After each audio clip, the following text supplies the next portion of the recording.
The Swans have burst into the trade period, adding a layer of speed and excitement to their forward line.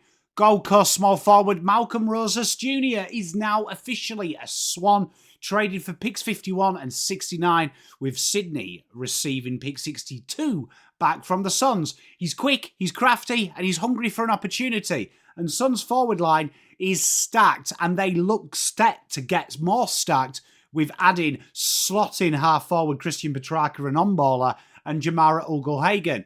Rosas becomes the first one on the chopping block because of their depth. But what do Swans gain? What do Gold Coast lose?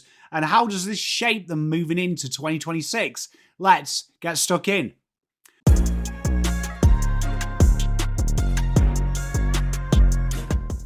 Welcome back to the channel. I'm Pommy and Oz, your home for all AFL trades and draft chaos. Today, we're breaking down Malcolm Rosas Jr. to Sydney, why the Swans have targeted him, what Gold Coast gain and what they lose, and how the signals bigger movements are yet to come. If you're enjoying these off-season breakdowns, please do me a solid, hit the like button, subscribe. We're tracking every move, big, little, and small. So who is Rosas Jr.? 2019 rookie draft, pick 37, 24 years old, 49 games, 46 goals. Small forward that can pinch hit in the midfield, a live riot who thrives on that ground ball. He's got that transitional pace. He made his name under Stewie Dew as that finisher and momentum type player. He has averaged some strong numbers from limited opportunities, 8.5 disposals, 3.9 score involvements, 1 tackle a game. And his disposal efficiency is really nice, that's 65%. Damien Hardwick has limited his opportunities though, just a handful of games as they retooled. They've gone with Flanders, Ainsworth, all sorts of players there with a plethora of young players coming in through that NGA. But in the VFL, he's been strong. He's really showcased them 3 tackles per game. He's been showcased them 2-way running. He's even had bursts around clearance, which has really caught the eye. And he's hit the goal front as well. This is what Sydney have seen. This guy is a guy starved of opportunity with huge upside. So why did Sydney do it? This is Sydney through and through. They've already got a really nice mix. Tom Papley, Isaac Heaney slides through there. Then they've got McDonald and Marty. They've got more players they're linked with. But this is a real obvious choice. The speed working with Tom Papley. He's that pressure-based player. He loves a snag as well. Explosive acceleration. He isn't shy on the ground ball as well. And he's got that finishing instinct. But he also brings players in and around. But the big one is his energy and connection. It's kind of infectious. It's what Sydney value culturally. Keane said it his best when he said, "We believe Malcolm will complement our current forward line with his ability to run and carry and provide that key point of difference." Sydney, under Cox, have gone through a real different vibe in the way they structure up. And as he comes in and adds that point of difference, when you look at potentially what they could have in that front 6 next year based on trade rumours, Papley, McDonald, Amati, Heaney, Rosas and Kerner, that balances height, speed, chaos. And Rosas' ability to play higher up the ground, be that link man and that transitional player, adds a layer that Sydney are looking for. I expect him to really play a strong season next year, 18 games minimum, and I could see him really being that point of difference that really unlocks the keys to what Sydney have building. But what have Gold Coast lost? Well, in a player, they haven't really lost a lot because they have a lot of these young players coming in. But this is a symbol of Gold Coast going from a young team to an A-grade powerhouse. Their target number 1 has been Christian Petracca.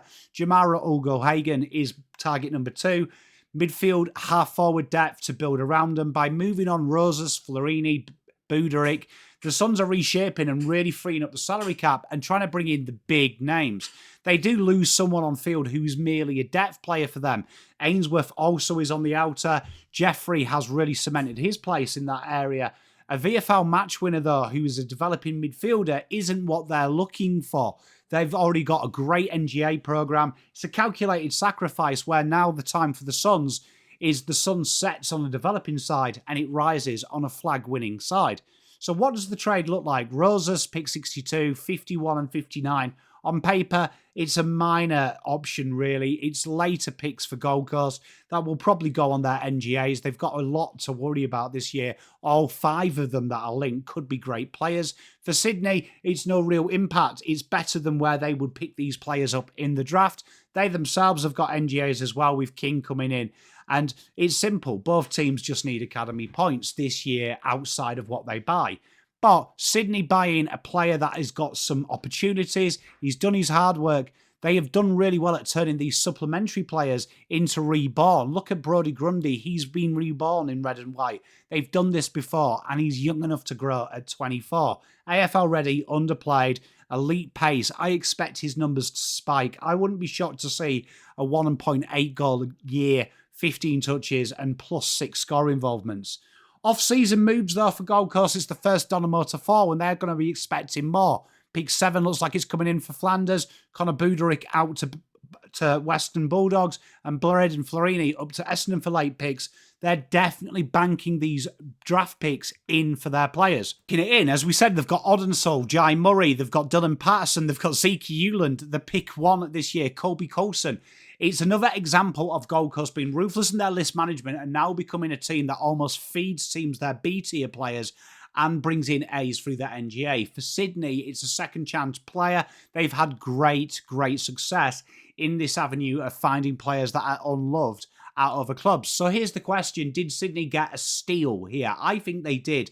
And Gold Coast, are they doing the right thing? Sacrificing depth to really go out at A-grade talent and back your NGAs to bring it in. There's your breakdown of the Rosas Jnr deal to the Swans. Smash that like button, subscribe if you like these deep dives, and tell us below, who do you think's benefiting here? The Swans with the speed and their point of difference in the forward line, or a Gold Coast with some more NGAs coming in? Let me know. Spent all my life holding all of it closely. I played it